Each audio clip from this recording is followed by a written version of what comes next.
Today we're going to talk about temperature.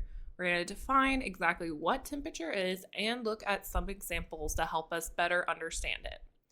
Temperature itself is defined as a measure of thermal energy. If you've taken some physics, you might know thermal energy is part of kinetic energy. And in nature, we have this constant change between potential and kinetic energy. Well, temperature just happens to be lots of motion going on, so it's going to be primarily kinetic energy. Because kinetic energy is the energy of motion, the higher the movement is also going to relate to the temperature. So higher movement equals higher temperature. For example, let's say that we are looking at two separate scenarios of moving particles. On the left side, the particles are not moving as quickly. They are still moving, but they're not moving as quickly as the particles on the right side, which are moving very, very fast. In this case, because the right box particles are moving faster, that area is going to experience a higher temperature than the left box. In addition to the faster movement, this is going to directly cause more collisions. These collisions are releasing energy, and that is what we feel as thermal energy or temperature. So now that we've talked about what temperature is, let's talk about how temperature can be measured. So there are three different measurements for temperature. The most common in the world is going to be degrees Celsius. Degrees Celsius has a range from 0 to 100. So at 0 degrees Celsius, we are freezing. At 100 degrees Celsius, we are boiling. Fahrenheit is another type of measurement for temperature.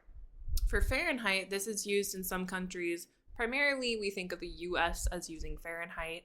This has a different type of range. So 32 degrees Fahrenheit is freezing and 212 degrees Fahrenheit is boiling.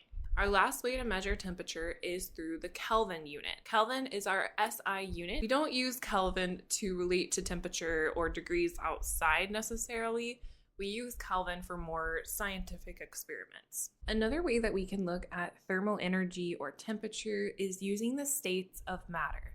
So solids, liquids, and gases. For this example, we're going to think of these particles as water. So in the solid state, we're looking at frozen water or ice cubes, any way you want to think about it. These particles are going to be very, very close together. They're going to be very compact. They're going to have a definite shape, a definite volume. They are still moving though.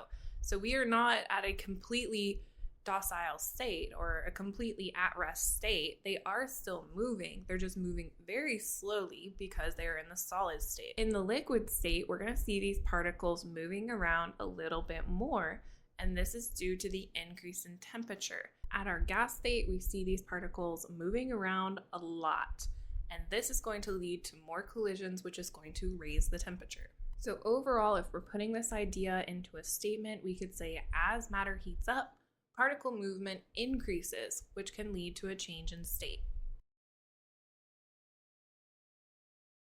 And lastly, let's talk about melting point and freezing point.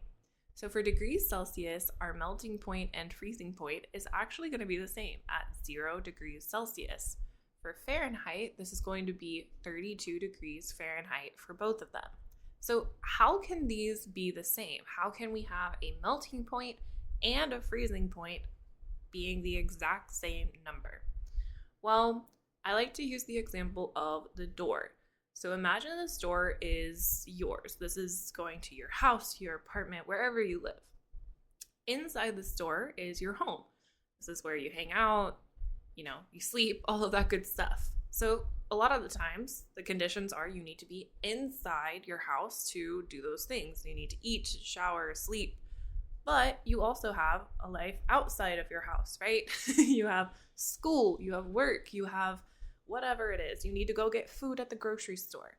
So the conditions change depending on if you need to be inside or outside of your house.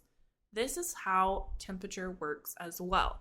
So depending on the conditions, we might be experiencing a melting point or we might be experiencing a freezing point. Thanks for watching. If you found this helpful, go ahead and like and subscribe so that you can be notified for future videos.